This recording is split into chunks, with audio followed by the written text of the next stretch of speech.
너희가 죽인 나사렛 예수가 바로 하나님의 아들이었다. 와, 이런 설교를 들으면 어떻게 될까요? 사울의 심정이 어땠을까요? 너무나 괴로운 것이죠. 사울의 양심 속에서 어쩌면 내가 하나님의 아들을 죽였을지도 모른다는 엄청난 고뇌에 빠지게 되는 것입니다. 그런데 놀라운 것은 그런 상황 속에서도 사울은 주님을 따르기로 결정할 수 없었다는 것입니다. 왜 이런 일이 생겼을까요? 무엇이 사울을 붙잡고 있었을까요?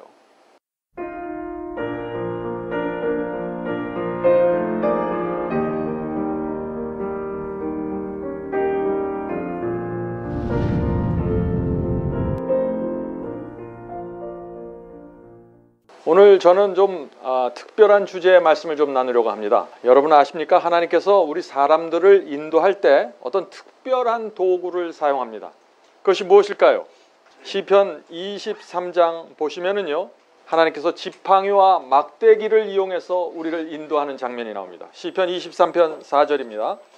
내가 사망의 음침한 골짜기로 다닐지라도, 우리가 몸이 아팠을 때, 재정적으로 힘들었을 때, 잘못된 교리와 거짓 복음을 붙잡혀서 사망의 음침한 골짜기를 다닐 때, 그때 하나님께서 우리를 찾아오신다는 것입니다. 음침한 골짜기로 다닐지라도 해를 두려워하지 않는 것은 주께서 나와 함께 계심이라. 하나님께서 우리가 음침한 골짜기에 있을지라도 하나님께서 우리를 찾아오신다는 것입니다. 그리고 우리에게 막대기와 지팡이를 내미십니다. 주의 지팡이와 막대기가 나를 안위하시나이다. 하나님께서 바울을 인도하실 때도 이런 방법으로 하신 것입니다. 지팡이와 막대기를 사용했습니다. 어디에 그 말씀이 있나요? 예수께서 다메섹으로 가는 사울에게 그 말씀을 하셨죠. 사도행전 26장 14절입니다. 사울아 사울아. 바울이 원래 갖고 있었던 이름이 뭐죠? 사울이죠. 사울아 사울아 네가 어찌하여 나를 박해하느냐. 가시채를 뒷발질하기가 내게 고생이니라. 성도 여러분, 여기 가시채라 그랬는데 가시채가 무엇입니까? 가시채란 목자가 사용하는 그 지팡이와 막대기의 끝에 붙이는 그 날카로운 쇠붙이, 뾰족한 쇠붙이를 말하는 것입니다. 자, 그런데 이 목자가 언제 이 가시채를 사용하게 될까요? 그렇다면 목자가 인도하는 길에서 벗어나려고 하는 양들이죠. 목자의 뜻보다 자기 뜻을 고집하는 양들입니다. 또 독초를, 목자가 주는 풀을 먹지 않고 독초를 먹으려고 달려드는 양들이죠. 그런 양들에게는 이 목자가 지팡이 끝에 달려있는 그 뾰족한 가시채를 들이밀어서 양의 몸이나 엉덩이를 찌르는 것입니다. 자, 그러면 양들이 어떻게 반응할까요? 아, 감사합니다. 찔러주셔서 감사합니다. 그럴까요? 아니죠. 어떤 양들은 아파하고 어떤 양들은 귀찮아서 어떻게 해요? 가시채를 뒷발로 차버리죠. 자, 그런데 차면 어떻게 됩니까? 차면 찰수록 뒷발이 그 뾰족한 쇠붙이 가시채에 찔려서 고통을 당하게 되는 것입니다. 참 이상합니다. 근데 어떤 양들은요, 목자가 한 번만 찔러주면 금방 제자리를 찾아가요. 근데 어떤 양들은 가시채에 찌르고 찔려서 피투성이가 될 때까지 걷어차는 것입니다. 고집이 세고 자기 뜻이 강하고 자아가 강할수록, 그리고 사탄의 미혹에 깊이 들어가 있을수록 걷어차는 횟수가 늘어나는 것입니다. 조심해야 되는 것입니다. 그래서 놀라운 것은 바로 사울에게 이런 일이 생겼다는 것입니다. 하나님께서 사울을 지팡이와 막대기로 안위하시고 인도하시려고 하는데 사울에게는 그것이 너무나 아픈 가시채가 되었습니다. 왜 그럴까요? 사울이 계속해서 거절했기 때문이죠. 걷어차니까 아프고 아픈 것입니다. 오늘 우리가 이 문제를 좀 살펴보려고 하는 것입니다. 예수께서 사울에게 두 가지를 말씀하셨습니다. 하나는 사울아 네가 왜 나를 핍박하느냐라고 말씀했죠. 또 다른 하나가 뭡니까? 왜 너는 자꾸 가시채를 뒷발질하느냐. 그러니까 아프지 않냐. 그 말씀을 한 것입니다. 사울은 큰 열심을 갖고 예수님을 핍박했는데 그가 예수를 핍박했던 이유가 무엇입니까? 예수님의 설교가 진리라는 사실이 사람들 앞에, 유대인들 앞에 공개되면 어떻게 되나요? 그 당시 제사장과 율법사들과 자기가 존경하는 유대교의 지도자들이 일시에 거짓이라는 것이 드러나게 되는 것입니다. 그러면 어떻게 될까요? 그 당시 기득권 세력인 유대교회가 순식간에 무너질 수 있는 것입니다. 예수님의 설교를 받아들이면 유대교회는 무너지는 것입니다. 둘 다 공존할 수 없는 설교가 동시에 나갔던 것입니다. 그래서 사울은 유대교회를 지키기 위해서, 자기가 사랑하는 이 교회, 자기가 존경하는 이 지도자들을 지키기 위해서 어떻게 해서요? 예수를 핍박하고 죽이기 위해서 총력을 다했던 것이죠. 오늘날도 이런 사람들이 참 많이 있습니다. 자기는 교회를 위해서, 자기가 살아가는 지도자를 위해서 총력을 당하는데 그것이 하나님의 아들을 죽이는 일이었습니다. 그걸 모르는 것입니다. 사울도 마찬가지죠. 사울은 예수를 핍박하는 것이 하나님을 위한 충성이라고 믿었습니다. 사울이 오해했던 것이 무엇인가요? 교회에게 충성하면 그것이 곧 하나님께 충성하는 것이라고 생각한 것입니다. 성도 여러분, 무엇이 문제입니까? 하나님의 말씀보다 교회를 높이는 것입니다. 하나님의 말씀보다 교파를 높이는 것입니다. 그런 사람들은 사탄에게 미혹을 당하여 계속해서 뒷발질하게 되는 것입니다. 성도 여러분, 교회를 높이지 마십시오. 진리를 높여야 됩니다. 그것이 하나님의 뜻입니다. 만약 사울이 예수 그리스도의 말씀보다 유대교회를 계속 높였고 유대교회의 지도자들을 계속 높였다면 어떻게 됐을까요? 바울은 성경에 나타나지 않는 것입니다. 그는 수많은 유대교인들과 함께 멸망으로 돌아갔던 것입니다. 사울은 예수님과 제자들이 전하는 그 분명한 진리를 인정하려고 하질 않았습니다. 왜 그랬을까요? 사울이 무슨 이유가 있을까요? 마음에. 아브라함 이후 2000년 동안 하나님께서 함께 해오신 유대교회였습니다. 모세로부터 이어져 내려온 유대교회였습니다. 수많은 선지자들이 나타나서 지켜온 유대교회였습니다. 그 교회를 부인한다고 하는 것은, 그 교회의 권위를 무시한다는 것은 사울에게 엄청난 부담이었습니다. 그래서 사울이 이 그리스도와 제자들을 향한 핍박을 멈출 수가 없었던 것입니다. 자, 그런데 그런 사울에게 문제가 생기기 시작했습니다. 어느 날부터. 어떤 문제였을까요? 그리스도의 설교를 듣기 시작했던 것이죠. 예수님의 순결한 생애를 보기 시작했습니다. 마음속에 깊은 갈등이 생기기 시작했습니다. 왜 그랬을까요? 예수님의 첫 번째 설교부터 사울의 마음에 갈등과 고민을 던져줬어요. 첫 번째 설교가 뭔가요? 팔복에 대한 설교죠. 왜 팔복에 대한 설교를 듣고 이 사울이 고민에 빠졌을까요? 자기에게는 팔복의 경험이 없기 때문입니다. 바리새인 중에 바리새인으로서 그렇게 율법을 지키려고 자신의 모든 것을 바쳤는데 팔복이 없었어요. 자기 속에. 마음이 가난하고 심령이 죄로 애통하는 그 경험 무엇인지 몰랐습니다. 그는 유대교회에게 충성하면 안전하게 구원받을 수 있다고 믿었습니다. 그러나 그가 예수께서 십자가에 돌아가시는 그 순간까지 그리스도의 순결함과 거룩함을 지켜보면서 고민을 갖고 살아가게 되는 것입니다. 성령께서 그의 마음을 계속해서 감동시켜 주셨습니다. 성령께서 지금 내가 가는 길은 잘못되었다고 말씀해 주셨습니다. 그런데 그는 성령의 음성을 자꾸 외면했던 것입니다. 바로 그것이 예수께서 사울에게 말씀하신 가시채를 뒷발질하기가 내게 고생이라 하는 말씀입니다. 성도 여러분, 오늘날에도 사울과 같은 사람들이 많이 있죠. 성령께서 그 사람을 잘못된 교리와 복음에서 건져주기 위해서 성령께서 접근해서 말씀하시는데 밀어내는 사람들이 있습니다. 사울과 같은 사람들입니다. 성령께서 잘못된 교회에서 건져내기 위해서 호소하시는데 거절하는 사람들, 사울과 같은 사람들입니다. 그런 사람들은 사울처럼 가시채를 자꾸 걷어차게 돼요. 성령의 가시채입니다. 양심이 불편해지고 아프게 될 것입니다. 그럼에도 불구하고 하나님께서 이 사울을 포기하지 않으십니다. 사울은 엄청난 성령의 역사를 목격하게 됩니다.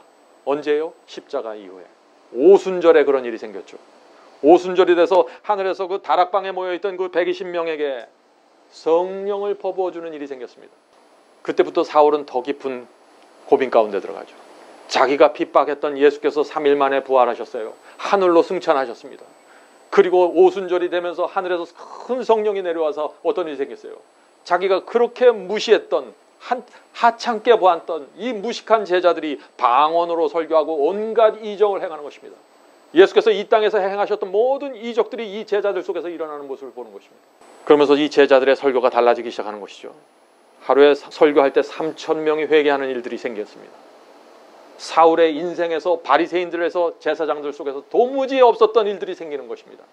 제자들이 성령 충만함으로 이렇게 설교합니다. 너희가 죽인 나사렛 예수가 바로 하나님의 아들이었다. 와, 이런 설교를 들으면 어떻게 될까요? 사울의 심정이 어땠을까요? 너무나 괴로운 것이죠. 사울의 양심 속에서 어쩌면 내가 하나님의 아들을 죽였을지도 모른다는 엄청난 고뇌에 빠지게 되는 것입니다. 여러분이 사울의 입장이라면 어떻겠어요? 극심한 두려움이죠. 밤에 잠이 안 오는 것입니다. 그런데 놀라운 것은 그런 상황 속에서도 사울은 주님을 따르기로 결정할 수 없었다는 것입니다. 예수께서 돌아가신 3년 반까지, 스데반이 죽을 때까지 사울은 회심하지 못했습니다. 왜 이런 일이 생겼을까요? 무엇이 사울을 붙잡고 있었을까요? 사울은 두 가르침 사이에서 혼돈에 빠진 것입니다.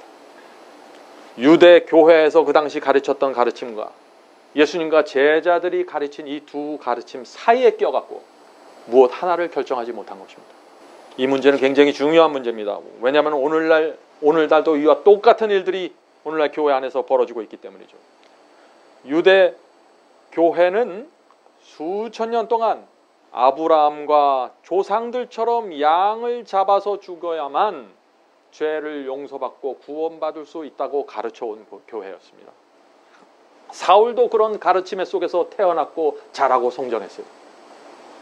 그런데 예수님의 제자들이 십자가 이후에 이제부터는 아니다라고 설교하는 거예요. 십자가 이후에는 모세가 쓴 의문의 율법은 다 소용이 없고 양 잡아 죽이는 제사도 다 소용이 없다. 그렇게 설교하기 시작한 것입니다. 사울이 이 두 종류의 설교를 가만히 듣고 있는 것입니다. 제자들은 이렇게 설교하는 것입니다. 더 이상 제사장과 율법자의 말을 들으면 너희들은 멸망으로 갈 것이다. 십자가에서 죽으신 예수, 부활하신 예수, 그 나사렛 예수가 하나님의 아들임을 믿어야 된다. 그래야만 구원받는다라고 이제 복음을 전파하기 시작하는 것이죠. 지금 어떤 일이 생긴 것입니까? 신약 시대가 시작하면서 엄청난 진리가 나타나게 된 것입니다. 지난 수천 년 동안에 있었던 그 가르침과 복음을 완전히 뒤집어 엎는 것처럼 보이는 얘기, 그런 설교가 들려오는 것입니다. 새빛이 나타난 것입니다. 사울이 그 새빛을 정말 받을 수 있을까요? 불행하게도 이 사울은 그 새빛을 감당할 수가 없었습니다. 왜 그랬을까요? 그것을 받으려고 하면 너무나 큰 희생이 따르는 것입니다. 자기의 인생 전체가 무너지는 것입니다. 자기가 귀하게 여겼던 모든 학위와 평판과 사회적인 명성 모두 무너져 버리는 것입니다. 성도 여러분, 혹시 여러분이 살아갈 때 난생 처음 듣는 진리를 접하신 적이 있나요? 조심하셔야 됩니다. 그때는 기도해야 됩니다. 함부로 그를 건드리지 마세요. 여러분이 오랫동안 붙잡고 왔던 그 가르침을 무너뜨리는 그 새빛이 올 때 굉장히 조심해야 합니다. 왜 그래요? 마지막 시대는 새빛이 나타나는 시대입니다. 신약 시대에 엄청난 새빛이 나타난 것처럼 마지막 시대에 엄청난 새빛이 나타나기 때문에 그런 것입니다. 자, 마지막 시대에 나타나는 가장 중요한 새빛, 그것이 무엇일까요? 저는 이 성경절 하나로 그 빛을 말씀드리고 싶습니다. 요한계시록 12장 17절입니다. 자, 용은 누군가요? 사탄이죠. 사탄이 여자에게 분노하여 돌아가서 그 여자의 남은 자손 곧 하나님의 계명을 지키며 예수 증거를 가진 자들로 더불어 싸우려고 바다 모래 위에 섰더라. 성도 여러분, 마지막 시대는요, 하나님께서 계명을 지키는 성도들을 모아드리는 시대입니다. 오해하지 마세요. 계명을 지켜야 한다 그러니까 사람들은 율법주의를 생각하는데 율법주의가 아니에요. 이 사도 요한이 계명을 지킨다고 말했던 것은 하나님의 말씀에 충성한다는 뜻입니다. 핍박 속에서, 가난함 속에서, 고난 속에서 하나님의 말씀에 충성하는 백성들, 다니엘과 세 친구 같은 백성들, 그런 백성들을 가르쳐서 계명을 지키는 성도라고 표현하는 것입니다. 하나님의 은혜가 너무나 커서 그분의 말씀이라면 도무지 내가 거절할 수 없습니다. 나는 순종할 수밖에 없습니다. 그 사람들이 계명을 지키는 백성입니다. 성도 여러분, 요한계시록과 다니엘을 한번 살펴보십시오. 지금부터 예수께서 재림하실 때까지 예언에서 하나님께서 인도하는 한 백성이 있는데 그 백성이 누구입니까? 바로 이 사도 요한이 말한 계명을 지키는 자들입니다. 그들이 마지막 시대에 용과 사탄과 대적하는 백성들입니다. 그래서 용이 여자에게 분노하여 다가온다고 그랬고 더불어 싸우려고 바다 모래에 서 있다고 표현하고 있는 것이에요. 자, 그런데 문제는 무엇인가요? 오늘날 기독교회 전체가 하나님의 계명을 밀어내고 있다는 것입니다. 십자가에서 계명이 패했다고 가르치고 있는 것입니다. 눈을 떠서 이 시대의 교회를 한번 살펴보십시오. 오늘날 교회가 무엇이라고 말하고 있습니까? 구원은 은혜로 받는 것이므로 더 이상 계명을 지킬 필요가 없습니다 라고 설교하고 있습니다. 성도 여러분, 교회의 말을 들을 것인가, 하나님의 말씀을 들을 것인가, 마지막 시대의 백성은 이것을 결정해야 되는 것입니다. 자, 그래서 이제 하나님의 말씀이 계명에 대해서 뭐라고 말하는지 한번 들어보시기 바랍니다. 자, 그런데 참 이상한 거는요, 여러분들 한번 검색을 해보세요. 사랑이라는 단어를 검색하잖아요. 성경에서 이상하게 계명하고 같이 나와요. 하나님의 마음속에 계명은 사랑과 연결되어 있다는 것입니다. 자, 그 말씀을 읽어보죠. 요한복음 14장의 말씀이죠. 너희가 나를 사랑하면 나의 계명을 지키리라. 나의 계명을 가지고 지키는 자라야 나를 사랑하는 자니 나를 사랑하지 아니하는 자는 내 말을 지키지 아니하냐. 요한복음 15장의 말씀입니다. 너희가 나의 명하는 대로 행하면 곧 나의 친구라. 요한일서 2장의 말씀입니다. 우리가 그의 계명을 지키면 이로써 우리가 저를 아는 줄로 알 것이요 저를 아노라 하고 그의 계명을 지키지 아니하는 자는 거짓말하는 자요 진리가 그 속에 있지 아니하되. 주님을 사랑한다고 말하면서 계명을 지키지 않으면 거짓말입니다. 주님을 안다고 말하면서 계명을 지키지 않으면 거짓말한다는 것입니다. 주님의 친구라고 말하면서 그의 명대로 따르지 않으면 거짓말한다는 것입니다. 이것이 성경의 사상이에요. 너무나 당연하지 않습니까? 요한일서 5장입니다. 하나님을 사랑하는 것은 이것이니 우리가 그의 계명들을 지키는 것이라. 그의 계명들은 무거운 것이 아니로다. 그래서 예수께서 마태복음 5장에 이런 말씀을 하신 것이죠. 마태복음 5장 17절부터 19절입니다. 내가 율법이나 선지자나 폐하러 온 줄 생각지 말라. 폐하러 온 것이 아니로 완전케 하려 함이로다. 진실로 너에게 이르노니 천지가 없어지기 전에는 율법의 1.1액이라도 반드시 없어지지 아니하고 다 이루라. 원래 많은 사람들이 이것은 예수께서 십자가에 돌아가시기 이전의 말씀 아닙니까? 라고 얘기하죠. 그 말씀이 아니에요. 여기 지금 이 말씀을 읽어보세요. 진실로 너에게 이르노니 천지가 없어지기 전에는 율법의 1.1액이라도 반드시 없어지지 아니하고 다 이룬다 그랬어요. 하늘에 새 하늘이 깔릴 때까지, 이 땅이 새 땅으로 깔릴 때까지 이 율법 하나님의 말씀과 계명은 무너지지 않는다는 것입니다. 그러므로 누구든지 이 계명 중에 지극히 작은 것 하나라도 버리고 또 그같이 사람을 가르치는 자는 천국에서 지극히 작다 일컬음을 받을 것이요 누구든지 이를 행하며 가르치는 자는 천국에서 크다 일컬음을 받으리라. 얼마나 분명한 말씀입니까? 그래서 제가 조심해야 한다는 말씀을 하는 것입니다. 하나님의 말씀은 지금 오늘날 기독교회가 가르치는 그 방향과 정반대의 방향으로 가르치고 있기 때문에 여러분이 교회와 하나님의 말씀을 비교할 때 이것이 다를 때는 누구를 선택해야 돼요? 말씀을 선택해야죠. 당연한 거 아니겠어요, 그거? 그러므로 누군가 나타나서 하나님의 계명을 지켜야 합니다라고 말할 때 아무 생각 없이 우리 교회에서는 그렇게 믿지 않습니다. 이렇게 말하면 안 된다는 거예요. 우리 목사님은 그렇게 설교하지 않는데요. 그렇게 말하면 안 된다는 거예요. 쉽게 판단하지 말아야 됩니다. 하나님의 말씀 속으로 들어가서 확인해야 되는 거예요. 자, 그런데 오늘날 기독교에서 이 계명에 대한 진리가 각 교파마다 교회마다 이것이 분명히 제시되고 펼쳐지면은 어떤 일이 생길까요? 난리가 날 것입니다. 왜요? 예정론이 무너져 버립니다. 한 번 구원받으면 결코 구원을 잃어버리지 않는다는 이런 교리들 다 무너지게 됩니다. 은혜가 우리를 덮어주니까 말씀대로 살지 않아도 됩니다 하는 이런 사상들과 생각들, 오해들 다 무너지게 되는 것이에요. 자, 그러면 어떻게 될까요? 오늘날 기독교의 기득권 세력이 무너져 버리는 것입니다. 이것이 예수께서 설교하실 때 그 당시의 제사장들과 사울이 두려워했던 일입니다. 성도 여러분, 우리가 이것을 이해해야 합니다. 오늘날 대부분의 그리스도인들은요, 교파에 갇혀 있는 사람들입니다. 장로교인들은 장로교의 교리에 갇혀 있습니다. 침례교인들은 침례 교리에 갇혀 있어요. 침례교에서 나오는 교리만 듣다가 그냥 무덤 속으로 들어가는 것입니다.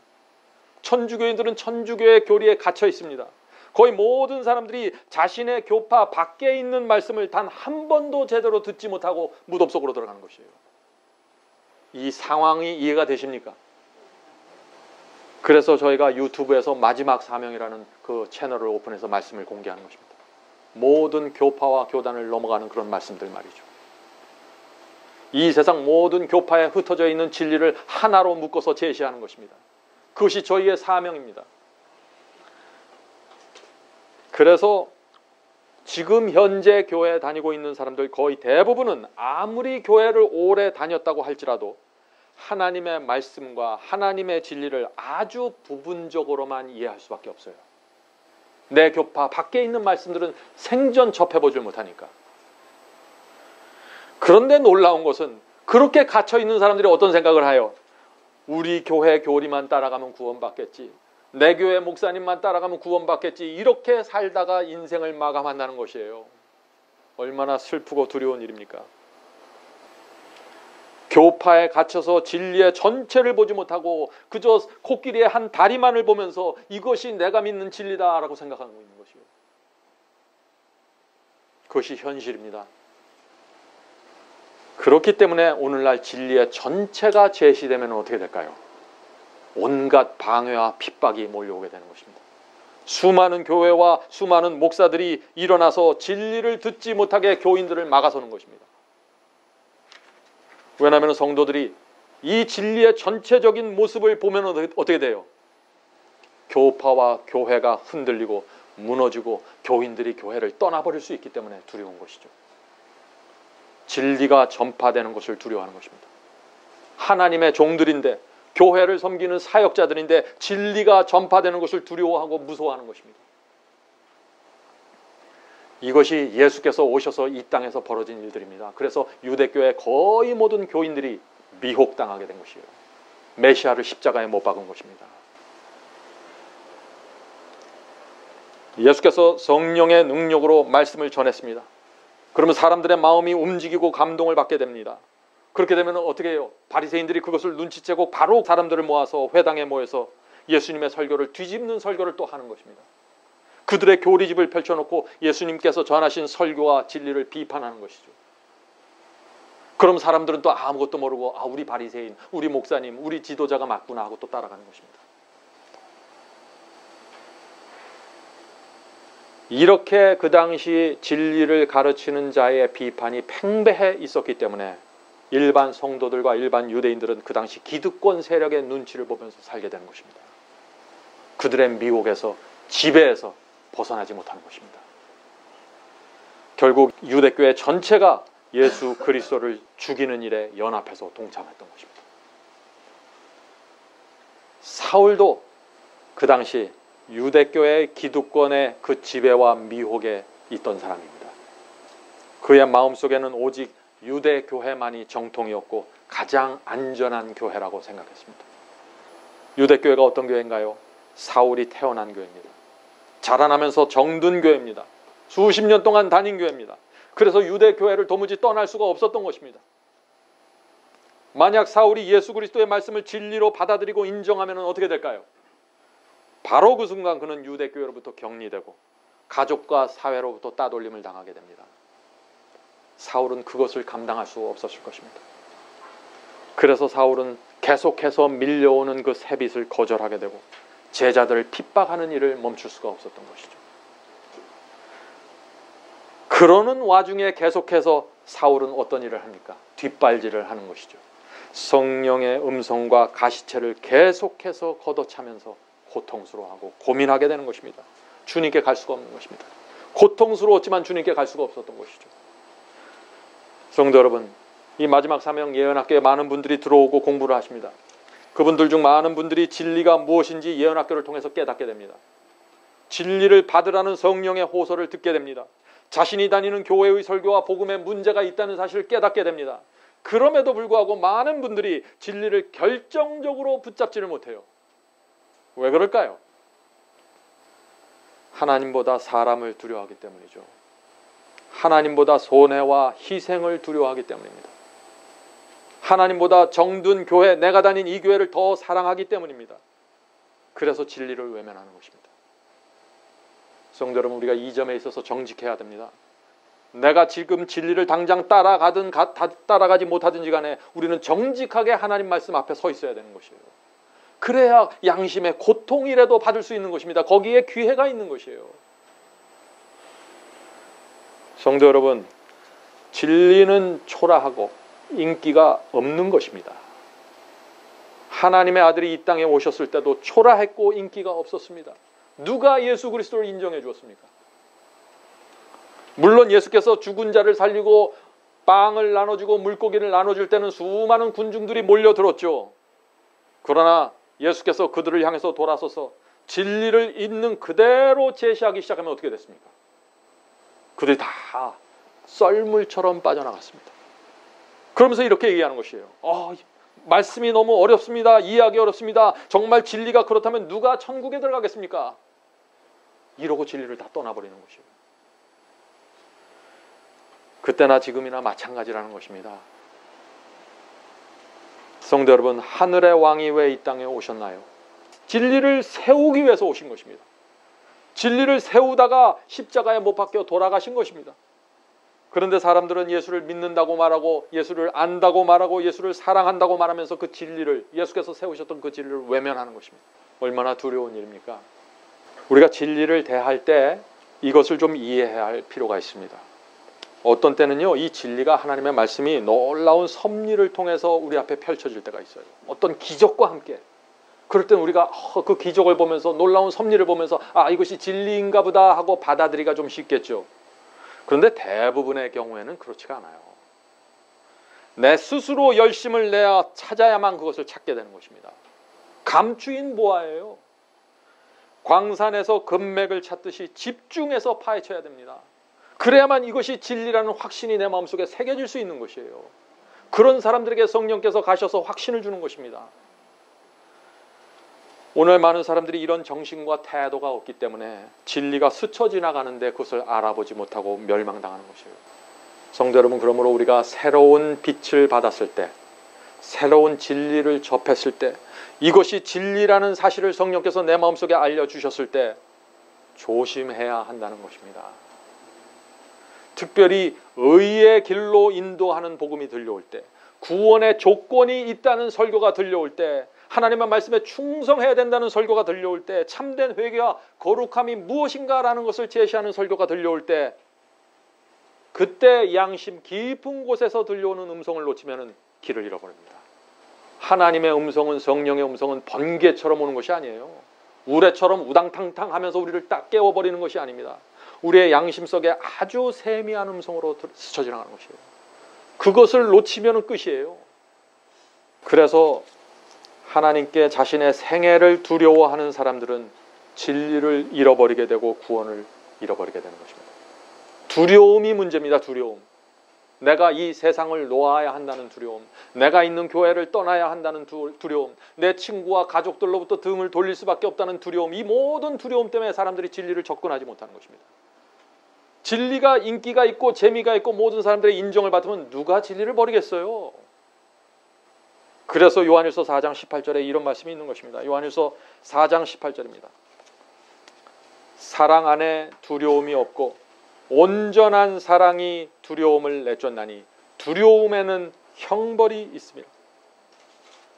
성도 여러분, 우리가 정말 하나님을 사랑하면 두려움이 없어진다는 것입니다.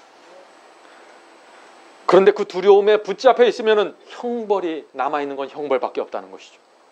핍박을 두려워하고 손해를 두려워하고 사람들의 친구를 잃어버리는 거, 교회를 잃어버리는 이런 두려움을 갖고 있으면 결국 진리를 붙잡지 못하게 돼서 형벌로 들어가게 된다. 이것이 요한일서 말씀 아니에요? 계속해서 읽겠습니다. 두려워하는 자는 사랑 안에서 온전히 이루지 못하느니라.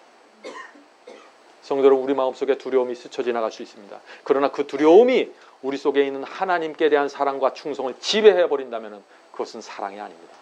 하나님께서는 이렇게 진리를 외면했던 사울에게 또 한 번의 마지막 기회를 주십니다. 자, 그 어떤 기회입니까? 그것이 십자가 이후 3년 반이 지나면서 사울은 계속해서 핍박자로 살아갔습니다. 그리고 나서 초대교회 최초의 순교자가 생기는데 그가 누구일까요? 스데반이죠. 그런데 이 사울이 이 스데반 집사를 정죄하고 죽이는 일에도 또 깊이 관여하게 되는 것입니다. 자, 그 말씀이 사도행전에 있죠? 사도행전 7장입니다. 사도행전 7장 57절부터 60절입니다. 저희가 큰 소리를 지르되 귀를 막고 일심으로 그에게 달려들어, 지금 이 스데반을 돌로 쳐서 죽이는 그 재판을 벌이는 장면이죠. 심판하고 형벌을 주는 장면입니다. 그에게 달려들어, 스데반에게 달려들어 성 밖에 내치고 돌로 칠세 증인들이 옷을 벗어 사울이라 하는 청년의 발 앞에 두니라. 자, 이렇게 돌로 치는 이 마지막 장면에서, 형벌의 장면에서 사람들이 다 옷을 벗어갖고 누구 앞에 던져요? 지금 사울 앞에 던지는 거예요. 얼마나 끔찍했을까요?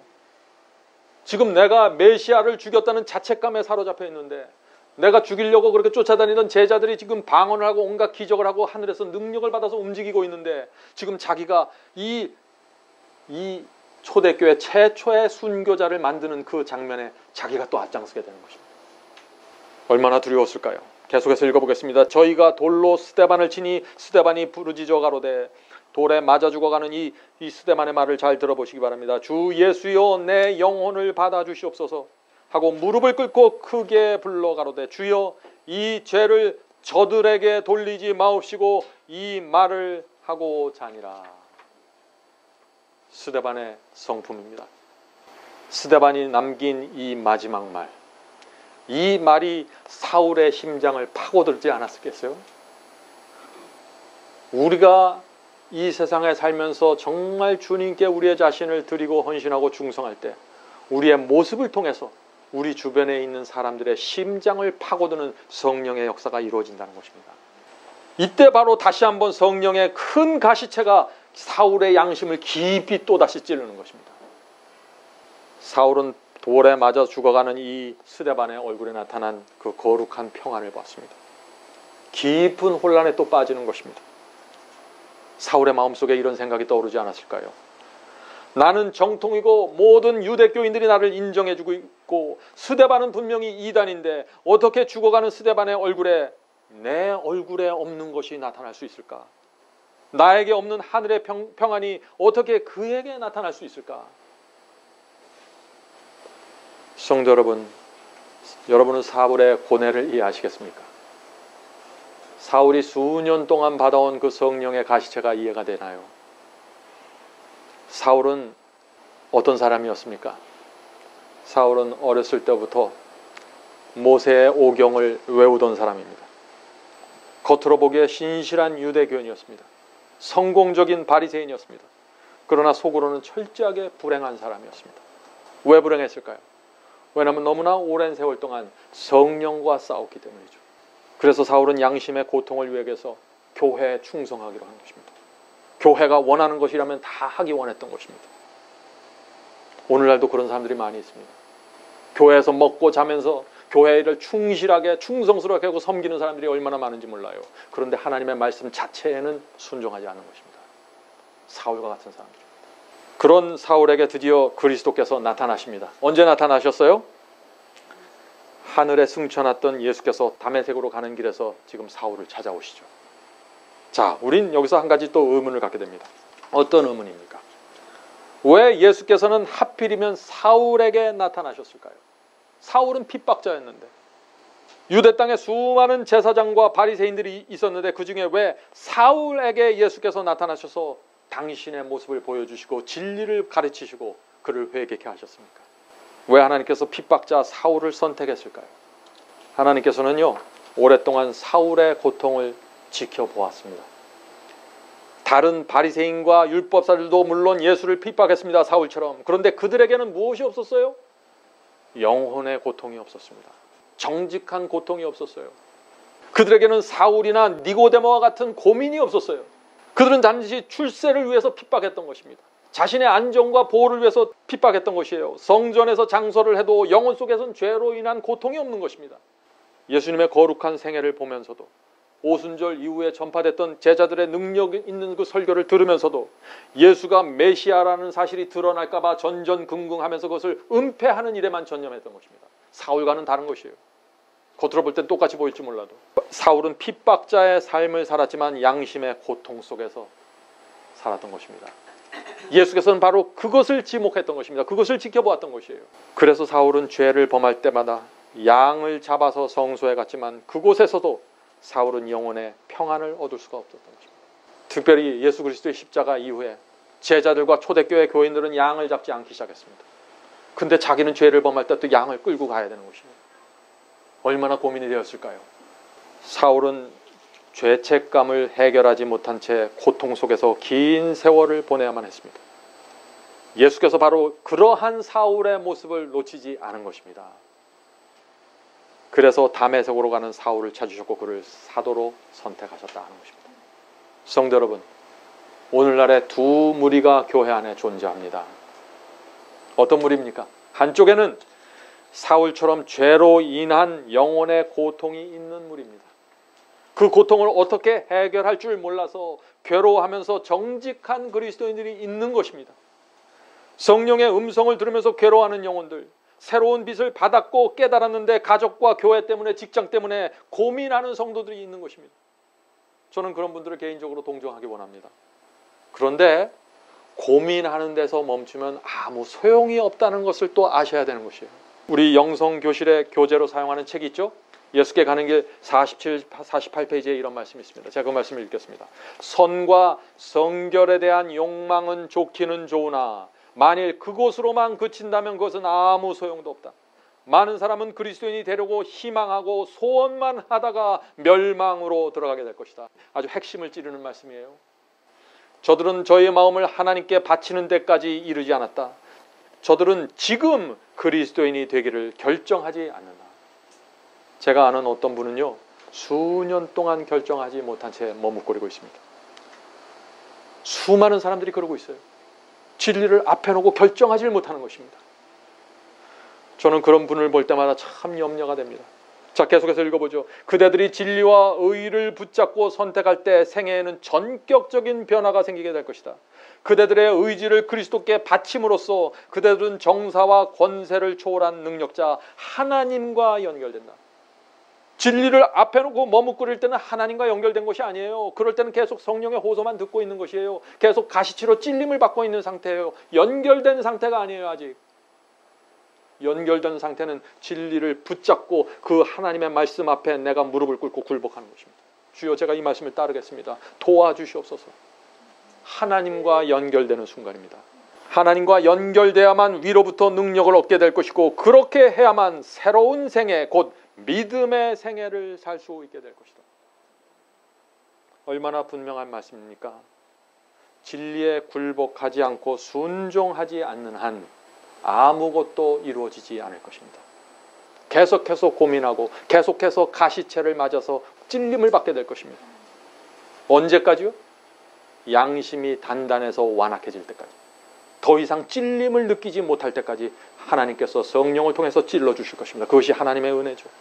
오늘 많은 사람들이 하나님의 말씀과 진리에 순종하지 않으면서 나는 하나님을 사랑합니다, 나는 주님을 믿습니다 라고 고백하죠. 아무 소용이 없다는 것입니다. 여러분들 정직한 심령으로 이 문제를 좀 생각해 보시기 바랍니다. 사탄은요, 머뭇거리면서 진리를 만지작거리기만 하고 그것을 붙잡고 순종하지 않는 사람들 깊은 암흑 속에 넣어버리는 것입니다. 언제까지나 그 상태에 머무는 것이 아니에요. 사탄은 가만히 있지 않습니다. 하나님께서도 역사하지만 사탄도 우는 사자처럼 돌아다니는 것이에요. 그런데 이런 분들보다 더 큰 문제가 있는 분들이 있어요. 오늘날 기독교에. 어떤 분들일까요?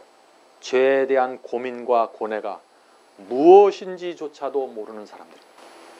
죄와 세속 가운데 살고 있지만 양심의 가책이 없는 것입니다. 진리에 대한 고민이 없습니다. 성령께서 파고드는 그 호소에 무감각합니다. 성도 여러분, 그런 사람들이 정말 진리를 만날 수 있을까요? 그런 사람들이 정말 하늘에서 주는 그 복음의 참된 경험을 이해할 수 있을까요? 예수께서 사울을 부르신 것처럼 예수께서 그들 앞에 나타나서 부를 수 있을까요? 참 힘든 것입니다. 그런 상태에서는. 성도 여러분, 아무나 진리와 복음을 만나는 것이 아닙니다. 그래서 교회 안에 있다고 다 만날 수 있는 것이 아니에요.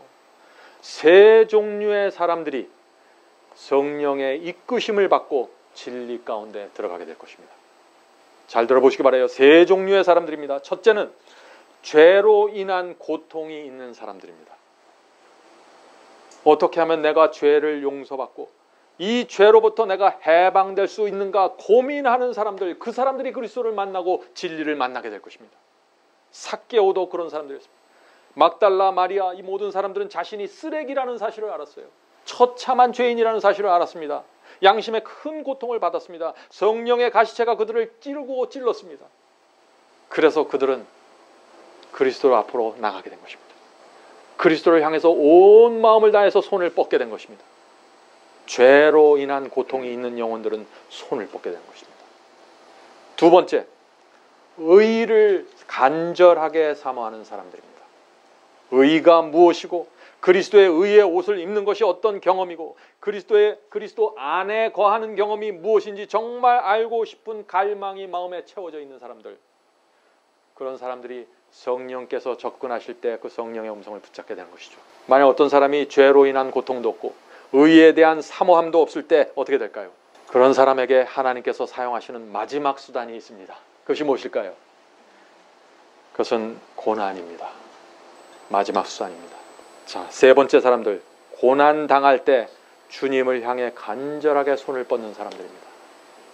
어떤 사람들은 처절한 고통 속에서 그리스도를 만나게 됩니다. 왜냐하면 고난은 우리를 그리스도께, 진리에게 집중할 수 있도록 도와주는 수단이기 때문이죠. 하나님과 진리에 그런데 전혀 관심이 없던 사람들도 암에 걸리면은 진리에 관심을 갖고 주님, 제가 여기 있습니다, 만나게 해주세요, 그렇게 기도합니다. 하나님께 전혀 무관심한 사람들도 큰 사고를 당해버리면 어떻게 해요? 주님, 저는 주님을 사랑합니다, 만나고 싶습니다, 진리가 무엇인가요? 기도하게 됩니다. 장사가 잘 되는 사람들 전혀 주님을 만나기 원하지도 않고 바빠서 아무것도 못하는데 사업이 망하면 어떻게 돼요? 시간이 많아서 정신이 집중돼서 주여 밤낮으로 주님 하면서 찾게 되는 것이죠. 하나님의 은혜입니다. 고난으로 시작되었지만 은혜로 맞춰지게 되는 사람들이 있는 것이죠. 자, 그런데 또 하나의 문제가 있어요. 하나님께서는 어떤 사람들에게는요, 이 고난마저도 허락하지 못하는 사람들이 있습니다. 어떤 사람들일까요? 탕자의 비유에 나옵니다. 하나님께서 작은 아들 이 탕자는 고난을 통해서, 돼지우리의 고난을 통해서 다시 구원의 길로 불러들이시는데, 그래서 이 탕자는 감사와 감격으로 아버지의 용서, 하나님의 용서를 받았고 남은 생애 동안 아버지를 위해서 모든 것을 다 바치게 됩니다. 그래서 하나님께서는 이 작은 아들을 구원하는 데 성공하시는 것입니다. 그런데 큰 아들은 구원하지 못해요. 하나님께서. 큰 아들은 착한 아들처럼 보이는 아들이에요. 한 번도 아버지 곁을 떠난 적이 없어요. 아버지 옆에 남아서 끝까지 일했던 사람입니다. 말썽도 부리지 않고 아버지 곁에서 있었던 사람이에요. 그런데 이 큰 아들에게 문제가 있었어요. 그것이 무엇인가요? 아버지에 대한 감사가 없었습니다. 아버지가 정말 어떤 분이라는 것을 몰랐습니다. 그분이 주는 밥을 먹고 그분의 집에서 먹고 자는데, 생활하는데, 그분을 위해서 선교 사업하고 그분을 위해서 봉사를 하는데 정말 하나님이, 아버지가 어떤 분이라는 걸 모르는 거예요. 그래서 모든 하는 일들이 형식입니다. 감사가 없어요. 감격이 없어요. 충성이 없습니다. 오늘 많은 사람들이 주님을 믿는다고 말하죠. 구원받았다고 말합니다. 죄를 용서받았다고 말합니다. 그런데 마음에 감사와 감격이 없어요. 그러니까 충성을 못하는 거죠. 큰아들의 문제가 바로 여기에 있는 것입니다. 큰아들은 양심의 가책도 없었고 죄를 애통해하는 심령도 없었습니다. 자기를 가장 사랑하는 그 아버지 곁에서 영적으로 죽어가고 있었던 것입니다. 성도 여러분, 하나님께서 이 큰아들과 같은 사람에게 고난을 주실 수 있을까요? 이 큰아들에게 고난이 오면 어떻게 될까요? 오히려 아버지에 대한, 하나님에 대한 두려움과 원망으로 그 고난 속에서 죽어가게 될 것입니다. 하나님과 더 멀어지게 돼요. 알곡과 가라지의 특징입니다. 알곡은 고난을 통해서 하나님과 더 가까워집니다. 가라지는 고난이 오면 하나님과 더 멀어져요. 불평하면서. 하나님께서 이 고난을 인간을 구원하는 수단으로 사용할 수 없는 사람들이 있다는 것입니다. 그래서 탕자의 비유가 주는 그 교훈이 무엇입니까? 아버지를 위해서 일하지 않았던 이 작은 아들은 돼지우리의 고난을 통해서 아버지의 사랑을 깨닫고 구원을 받게 되는데, 아버지 곁에서 열심히 일했던 이 큰아들은 고난도 받지 못한 채 구원받지 못한다는 것이 탕자의 비유입니다. 성도 여러분, 여러분은 어떤 사람들입니까? 여러분이 무슨 일을 하고 어떻게 살아가는 것이 중요한 게 아니라 여러분의 마음속에 무엇이 있느냐가 중요한 것입니다. 하나님께서 구원하시는 세 종류의 사람들이 있습니다. 그것을 요한계시록은 또 이렇게 말합니다. 요한계시록 22장 17절입니다. 듣는 자도 오라 할 것이요. 듣는 자가 주님께 오는 것입니다. 간절한 심령으로 말씀을 듣는 자 구원받는 것입니다. 목마른 자도 올 것이요. 이게 두 번째 사람들이죠. 심령의 목마른 자들. 간절한 목마름을 갖고 주님께 나오는 것입니다. 이 사람들이 구원받는 것입니다. 세 번째, 또 원하는 자는 값없이 생명수를 받으라 하시더라. 간절히 원하는 사람들입니다. 그런 사람들에게 하늘의 생명수가 주어지는 것이죠. 다시 바울의 이야기로 돌아가죠. 다메섹으로 가는 길입니다. 바울은 드디어 그의 모든 고통과 죄의 짐에서 그것을 벗겨줄 수 있는 구세주를 만나는데 그분이 예수님이십니다. 그가 가장 깊은 절망 속에 떨어져 있었을 때입니다. 수년 동안 절망해 왔습니다. 유대교의 거짓 가르침과 예수께서 주신 그 복음 사이에서 고민하고 갈등하고 고민하는 그 수년 동안의 고통 속에서 성령의 가시체를 받아서 피투성이가 된 바로 그 상황 속에서 예수께서 그에게 나타나신 것입니다. 그래서 바울의 생애를 보세요. 얼마나 기가 막힌 삶을 그가 살았습니까? 다른 어떤 12 제자보다도 수많은 고통과 희생과 헌신 속에서 그가 살아간 모습을 보지 않습니까? 죄의 고통을 깊게 느꼈던 사람일수록 감사와 충성도 그와 비례해서 커지는 것입니다. 오늘날 많은 사람들이 왜 하나님을 못 만날까요? 믿기만 하면 구원는다, 한 번 구원받으면 영원한 구원, 이런 얄팍한 교리에 젖어들었기 때문에 고통이 없는 것입니다. 고민이 없는 것이에요. 그래서 만나지 못하는 것이에요. 바울은 그런 사람이 아니었어요. 적어도 양심적인 사람이었습니다. 비록 그가 그 바리새인들의 잘못된 교리에 미혹당했을진정 그의 양심은 계속 찔림을 받았고 아픔을 받았던 것입니다. 오랜 세월 동안 죄책감과 정죄 속에서 눈치를 보면서 살아왔는데 지금 예수 그리스도를 만나고 그 짐을 완전히 벗어버린 것입니다. 참된 죄사함입니다. 그래서 바울이 예수 그리스도의 십자가의 피의 은혜를 누구보다도 뼛속 깊이 들어가게 되는 것입니다. 용서받은 감동이 그의 온몸을 전율케 하는 것입니다. 그래서 예수 그리스도를 만난 이후 완전히 자유케 되고 해방돼 버리는 것입니다. 그는 더 이상 율법의 한 조목 한 조목을 지키려고 애쓸 필요가 없습니다. 왜 그럴까요? 왜냐하면 그의 마음 전체가, 심령 전체가 하나님의 말씀과 율법에 완전히 조화를 이루어버렸어요. 그리스도를 만난 이후 이 바울은 사랑스러운 말을 하려고 노력할 필요가 없었습니다. 왜냐하면 그의 마음에 충만한 은혜가 아름다운 언어가 돼서 흘러나왔기 때문이죠. 바울은 어떤 사람을 미워하지 않으려고 애쓸 필요가 없었어요. 왜냐하면 은혜가 그의 마음을 지배하고 있었습니다. 그의 마음속에는 원수와 미움이 없었습니다. 교만하지 않으려고 애쓸 필요가 없었어요. 어떤 계명을 지키려고 애쓸 필요가 없었어요. 왜냐하면 그 마음 전체가 하나님과 합해 있기 때문에.